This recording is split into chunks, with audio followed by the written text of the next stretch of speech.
Assalamu alaikum students. In this video we will discuss about classical approaches and pathways of entrepreneurship. आज की इस video के अंदर हम एंटरप्रेन्योरशिप की क्लासिकल अप्रोचेस को डिस्कस करेंगे। क्लासिकल अप्रोचेस की तरफ जाने से पहले हमें एक ब्रीफ सा इंट्रोडक्शन होना चाहिए कि एंटरप्रेन्योरशिप क्या होती है। एंटरप्रेन्योरशिप एक ऐसा प्रोसेस है जिसके अंदर कुछ बिजनेस या बिजनेसेस न्यू बिजनेसेस स्टार्ट किए जाते हैं जिनका मकसद प्रॉफिट कमाना होता है और ये बिज़नेस स्टार्ट करने में आप फाइनेंशियल रिस्क पर होते हैं। मतलब जो आप इन्वेस्टमेंट करते हैं वो इन्वेस्टमेंट आपकी रिस्क पे होती है, आपको लॉस भी हो सकता है, लॉस भी होने के चांसेस होते हैं। तो वो एक फाइनेंशियल रिस्क लेते हुए आप कोई बिज़नेस स्टार्ट करते हैं और उस बिज़नेस को स्टार्ट करने का मकसद क्या है? प्रॉफिट कमाना। तो ये सारा प्रोसेस क्या कहलाता है? एंटरप्रेन्योरशिप। अब हम एंटरप्रेन्योरशिप की क्लासिकल अप्रोचेस को डिस्कस करते हैं, जिसमें सबसे पहली अप्रोच है new approach. This approach involves creating a new product और सर्विस फ्रॉम द स्क्रैच। जैसा कि नाम से जाहिर है कि न्यू अप्रोच के अंदर स्क्रैच से या रॉ मटेरियल से आपने कोई नया प्रोडक्ट लॉन्च किया है, प्रोडक्ट बना लिया है या नई सर्विस लॉन्च कर दी है, तो इस अप्रोच को क्या कहेंगे? New approach. This is often seen as the most innovative and creative form of entrepreneurship.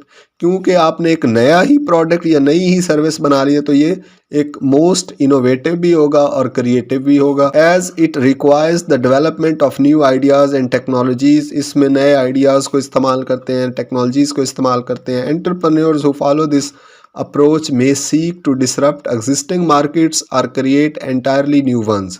इसमें क्या है कि वो existing markets के अंदर कोई नया प्रोडक्ट लेके आ सकते हैं या फिर अपनी एक नई ही मार्केट लॉन्च कर सकते हैं। तो न्यू अप्रोच के अंदर आपने सबसे पहले ये माइंड में रखना है कि स्क्रैच से एक नया प्रोडक्ट, रॉ मटेरियल से एक नया प्रोडक्ट, नई सर्विस क्रिएट कर दी जाती है। दूसरी बात, ये most innovative and most creative होती है। तीसरी बात, इसमें नया आइडिया होता है, नई टेक्नोलॉजीज़ का इस्तेमाल होता है।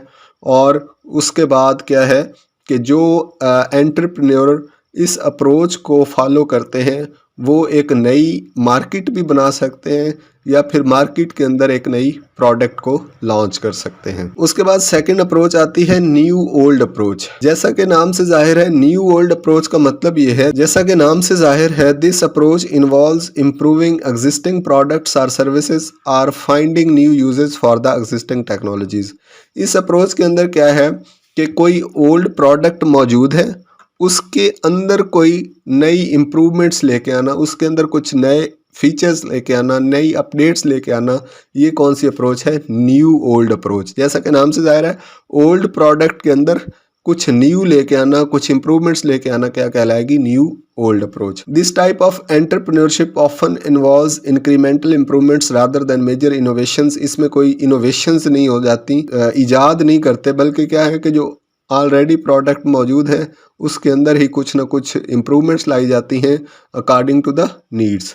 Entrepreneurs who follow this approach may focus on improving existing products or services in order to gain a competitive advantage in the market। तो इस तरह के जो एंटरप्रेन्योर्स हैं जो इस अप्रोच को फॉलो करते हैं वो क्या करते हैं कि जो प्रोडक्ट और सर्विस मौजूद है उसी के अंदर कोई ना कोई नई फीचर्स, कुछ ना कुछ इम्प्रूवमेंट्स लेके आते हैं ताकि वो मार्केट के अंदर कंपेटिटिव एडवांटेज हासिल कर सकें। उसके बाद तीसरे नंबर पर आती है एग्जामिनिंग द फाइनेंशियल पिक्चर।